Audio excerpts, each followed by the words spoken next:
Hello student. आज की class में मैं आप लोग के लिए computer hardware problem and solution नाम का एक चैप्टर लेके आया हूँ। इसके अंतर्गत मैं कुछ बेसिक कंप्यूटर में आने वाले प्रॉब्लम पर मैं आपको सॉल्यूशन देने वाला हूँ। देखिए क्या है कि कुछ ऐसे छोटे छोटे प्रॉब्लम होते हैं जिसके कारण आपका जो है काम है वो रुक जाता है, जिसके लिए हमको किसी रिपेयर वाले के पास जाना पड़ता है। पूरे पूरे यदि आपके पास सीपीयू है तो उसको ले जाने में काफ़ी दिक्कत होती है, या आपके पास लैपटॉप है तो और यदि तुरंत नहीं बनता है तो फिर उनको रिपेयर शॉप वाले बोलते हैं कि आप कुछ दिन के लिए हमारे पास छोड़ दीजिए। तो इस प्रकार की कुछ समस्या होता है जिसके कारण आपका काम रुक जाता है। तो मैं कुछ बेसिक जो प्रॉब्लम आता है उसको कैसे घर बैठे आप खुद ही उसका सलूशन निकाल सकते हैं। तो बने रहिए आज वीडियो में। चलिए स्टार्ट करते हैं।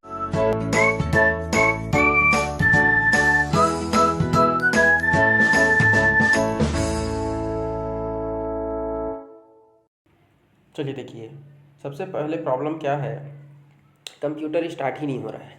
आपने क्या किया, जो जो दो बेसिक स्टेप है, सबसे पहले आप पावर प्लग लगाए, पावर बटन ऑन करते हैं पावर सप्लाई वाला। दूसरा हम सीपीयू में भी एक पावर बटन रहता है उसको ऑन करते हैं।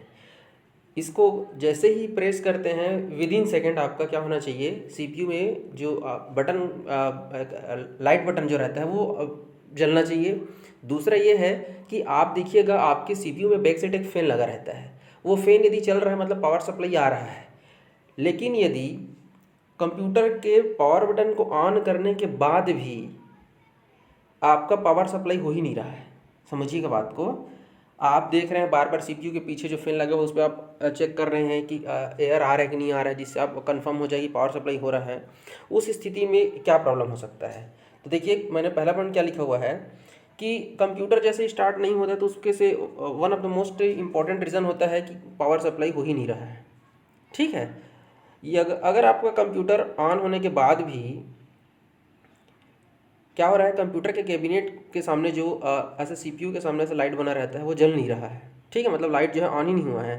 साथ साथ आपके जो सीपीयू के बैक साइड में एक फ़ैन लगा रहता है वो फ़ैन भी नहीं चल रहा है। चेक करने का तरीका मैं बता दिया आपको। पीछे तरफ ऐसे हाथ लेके जाइए सीपीयू का, तो वहाँ से क्या होता है, एयर यदि आ रहा है मतलब आपका फ़ैन चल रहा है। तो कंफर्म है कि आपका ये जो केबल बना हुआ है ये हमारा पावर सप्लाई केबल कहलाता है। हालांकि बहुत सारे केबल यूज़ होते हैं कंप्यूटर में, लेकिन एक प्रकार का केबल ये है जिससे हम पावर सप्लाई केबल कहते हैं। ये दो रीज़न हो सकता है, या तो आपका सॉकेट जहाँ से पावर आ रहा है उसमें कोई दिक्कत है, दूसरा आपका ये जो केबल है वो हमारा जो है ख़राब हो चुका है। ठीक है, तो बेसिक चीज़ है, पहले आप क्या करिए, सॉकेट को चेक कर लीजिए। यदि सॉकेट में सब कुछ सही आ रहा है, ज़्यादा है तो आप टेस्टर की मदद से भी ले सकते हैं कि आपका सॉकेट सही कि नहीं है। यदि सॉकेट सही है मतलब आपका केबल ख़राब है, उस स्थिति में आपको नया केबल लेने की आवश्यकता होगी।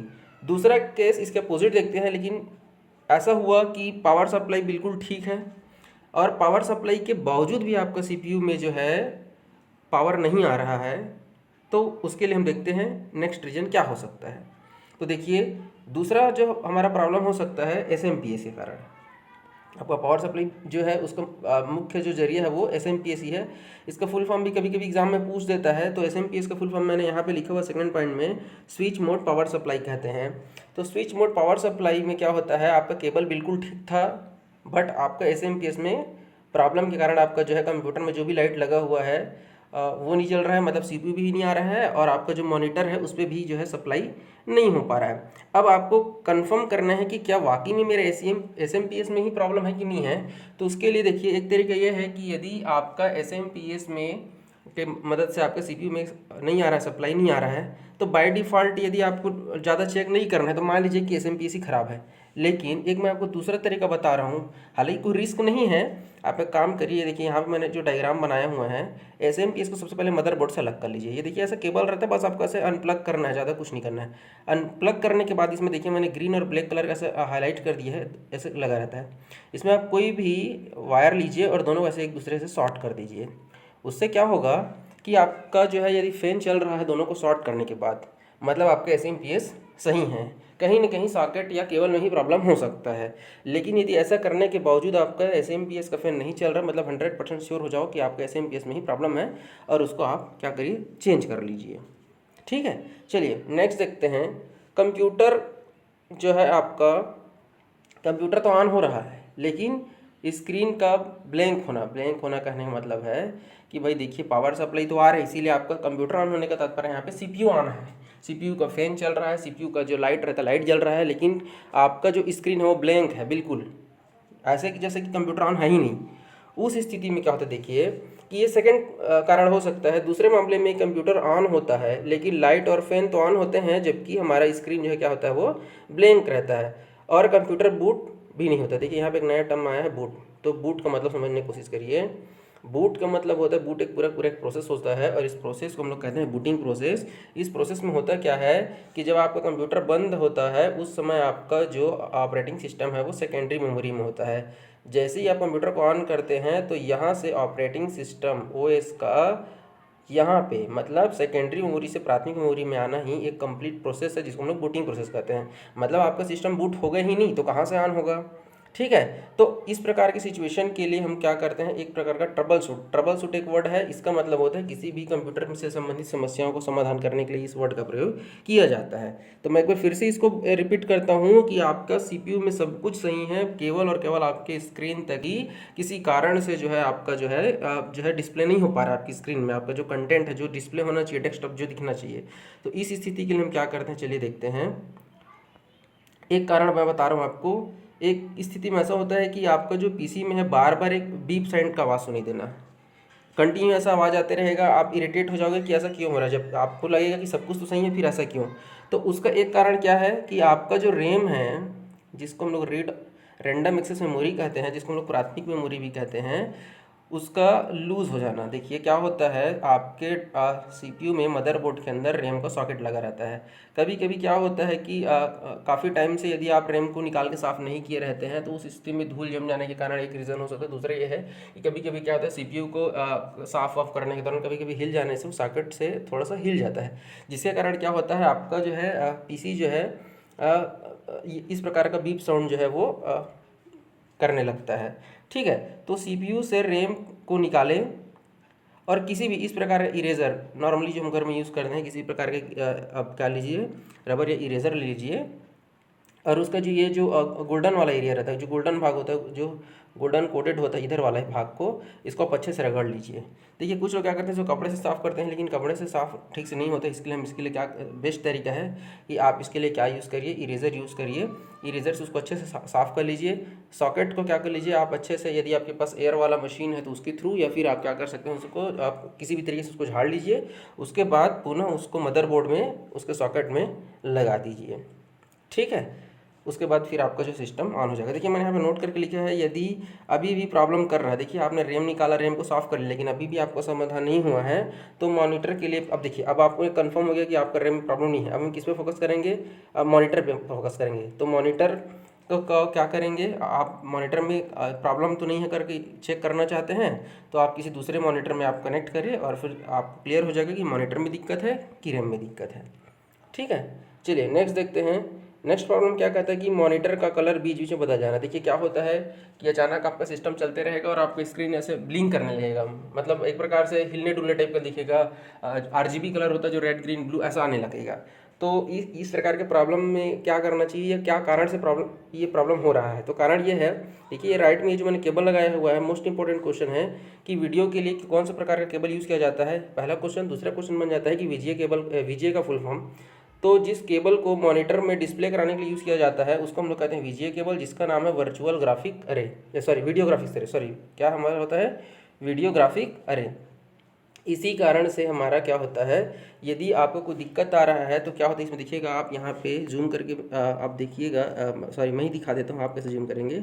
यहाँ पे देखिए आपको ये पिन दिखाई दे रहा होगा, यहाँ पे ये पिन कभी कभी क्या हो जाता है निकालने लगाने में, साफ़ करने के दौरान यदि वो क्या हो जाता है, पिन का टेढ़ा हो जाने के कारण जो है आपका, ये एक आध पिन का कट जाने के कारण जो है आपका क्या होता है, ये जो मॉनिटर है उसका कलर जो बीच बीच में बदलते रहता है। इस स्थिति में आपको समाधान क्या करना है, समाधान ये है कि दोनों छोर में देखिए, एक छोर आपका जो है सीपीयू में रहता है, दूसरा छोर आपको कहाँ रहता है, मॉनिटर में रहता है। दोनों तरफ से एक बार उसको निकालिए, निकालने के बाद उसको फिर से उसको प्लग इन प्लग आउट करके देखिए, उसको निकालिए और उसको साफ़ करके झड़ा के उसको फिर से लगाइए और वहाँ पे चेक करना है आपको कि किसी प्रकार से वो आपका जो पिन है वो मुड़ा हुआ या टूटा हुआ तो नहीं है। लेकिन यदि ऐसा कुछ है तो उसमें होता क्या है कि मॉनिटर में जो उसको रिसीवर, मतलब क्या होता है कि वीजीए केबल में पिनों को देखे कि कोई टेढ़ा वगैरह तो नहीं है। जिस भी देखिए इसमें क्या होता है मैं आपको बता दूं, हाँ इसमें से भी क्वेश्चन बन जाता है कि टोटल इसमें 15 पिन रहता है। तो 15 में पिन में क्या होता है, अलग अलग जो है रिसीवर जो है उसे कलर ट्रांसफ़र करता है। तो यदि कोई भी एक पिन आपका पिन जो मुड़ा हुआ रहेगा तो उससे क्या होगा, आपके कंप्यूटर में वो कलर आपको डिस्प्ले जो है नहीं दिखाई देगा, उस कलर को क्या कर देगा, वो छोड़ देगा वो। ठीक है, तो आप क्या करिए, यदि ऐसा कुछ हो रहा है तो आप अपने केबल को रिप्लेस करके एक बार देख लीजिए, किसी अन्य केबल को एक बार लगा के देख लीजिए। यदि प्रॉब्लम ठीक हो जाता है तो मान लीजिए आपके केबल में प्रॉब्लम है, और यदि आपके मॉनिटर में ही प्रॉब्लम रहेगा तो वो आपको पता चल जाएगा। ठीक है, चलिए नेक्स्ट देखते हैं कि प्रॉब्लम कहता है कि पावर सप्लाई सही काम कर रहा है फिर भी कंप्यूटर रिस्टार्ट हो रहा है। देखिए पहला क्वेश्चन से लेकर अभी तक क्या हुआ कि हमने केबल देखा, केबल में आपका फिर सीपीयू में फैन को चेक किए, फिर रैम को भी साफ़ करके देख लिए, मतलब आपका कंप्यूटर में पावर सप्लाई हो रहा है, रैम को भी साफ़ करें, उसके बावजूद कंप्यूटर स्टार्ट हो रहा है, बट कुछ टाइम चलेगा फिर रिस्टार्ट हो जा रहा है, फिर कुछ काम कर रहे हैं, अगर आपने सेव नहीं किया तो आपका डेटा भी डिस्ट्रॉय हो जाएगा, आपका मेहनत जो है पूरा वेस्ट हो जाएगा। तो कंप्यूटर का बार बार रिस्टार्ट होना का क्या कारण हो सकता है, उस पर देखिए थोड़ा चर्चा कर लेते हैं। तो कारण यही है कि एसएमपीएस में कोई परेशानी नहीं है, मतलब पावर सप्लाई ठीक ठाक हो रहा है, उसके बाद भी जो है आपका कंप्यूटर क्या है, रीस्टार्ट हो रहा है। तो सीपीयू आपका क्या हो रहा है, ओवरहीट हो रहा है। क्या होता है, कंटिन्यू यदि आप काम कर रहे हैं, कभी कभी क्या होता है आपके सिस्टम में जो है आपका रैम कम है, मतलब उसकी मेमोरी कम है, और आप जो है बड़े बड़े सॉफ्टवेयर के यूज़ कर रहे हैं और कंटिन्यू काम चल रहा है, काफ़ी टाइम से आपका सिस्टम को रेस्ट करने का मौका ही नहीं मिला है। उस स्थिति में क्या होता है, आपका सिस्टम को आप देखिएगा हीट करने लगता है, गर्म हवा आने लगता है। तो उस स्थिति में भी क्या होता है, कंप्यूटर आपका रिस्टार्ट होने लगता है। यदि यही रीज़न है, कंटिन्यू काम कर रहे हैं, तब ओवर हीट होगा और आपका जो है रिस्टार्ट होगा।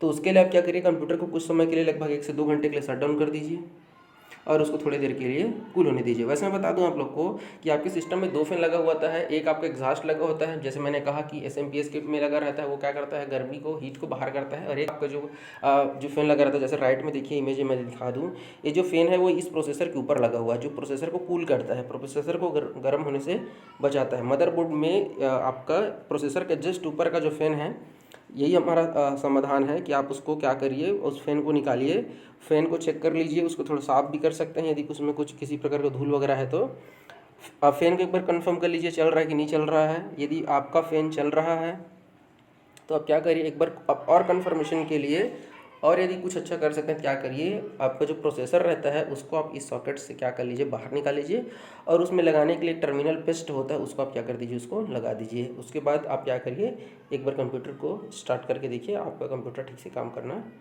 स्टार्ट कर देगा। ठीक है, नेक्स्ट प्रॉब्लम देखते हैं। कंप्यूटर में बार बार नीली स्क्रीन आना और कंप्यूटर का रिस्टार्ट होना। देखिए आप अचानक काम करते रहेंगे और आपका सब कुछ एप्लीकेशन बंद हो जाएगा और आपका कंप्यूटर डायरेक्ट क्या करेगा, ब्लू स्क्रीन ले आएगा। ठीक है, आपका कंप्यूटर रिस्टार्ट हो जाएगा। तो इस प्रकार की समस्या के लिए कैसे बच सकते हैं, देखिए होता है क्या है, कई बार देखिए आप लोगों ने यूपीएस सुना होगा, अनइंटरप्ट पावर सप्लाई। ठीक है, यूपीएस अनइंटरप्ट पावर सप्लाई। यदि आपके सिस्टम में यूपीएस नहीं लगा हुआ है तो जैसे ही पावर कट होगा आपका सिस्टम भी क्या हो जाएगा, बंद हो जाएगा। उस स्थिति में हार्ड डिस्क क्रैश होने की पॉसिबिलिटी काफ़ी होती है। तो यदि आपके सिस्टम में हाँ, और हार्ड डिस्क ही नहीं, इवन रैम भी आपका जो है क्रैश हो जाता है, रैम भी ख़राब हो जाता है। तो 2 ही रीज़न हो सकता है आपका कंप्यूटर रिस्टार्ट हो रहा है, तो एक प्राइमरी मेमोरी और एक द्वितीयक मेमोरी। प्राइमरी मेमोरी प्रथम और एसडीडी आपका द्वितीयक मेमोरी है। तो सबसे पहले आप रैम को चेक कर लीजिए, जैसे मैंने आपको प्रीवियस में बताया है, निकालिए और उसको इरेजर से साफ़ करिए। दूसरा, और यदि हाँ आपके सिस्टम में यदि 2 सॉकेट है तो क्या करिए, एक एक रैम को 1 बाय 1 निकालते जाइए, साफ़ करिए, लगाइए, एक बार सिंगल को लगा के चेक करिए, एक बार दूसरे को चेक करिए। हो सकता है दोनों में से कि कोई एक रैम खराब होगा, उस स्थिति में भी आपका सिस्टम इस प्रकार का प्रॉब्लम क्रिएट करता है।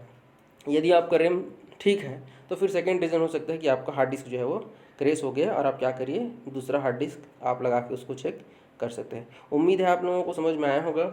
एक बार वीडियो को यदि फास्ट लग रहा होगा तो स्लो करके देखिए, एक एक प्रॉब्लम को अलग अलग सुनिए, और यदि इसमें से कोई भी प्रकार का प्रॉब्लम आप फेस कर रहे हैं तो वीडियो को पॉज करके उस समस्या का समाधान करके देखिए। यदि वीडियो में कुछ भी अच्छा लगा तो प्लीज़ लाइक करिए, कमेंट करिए और सब्सक्राइब करिए। Thank you.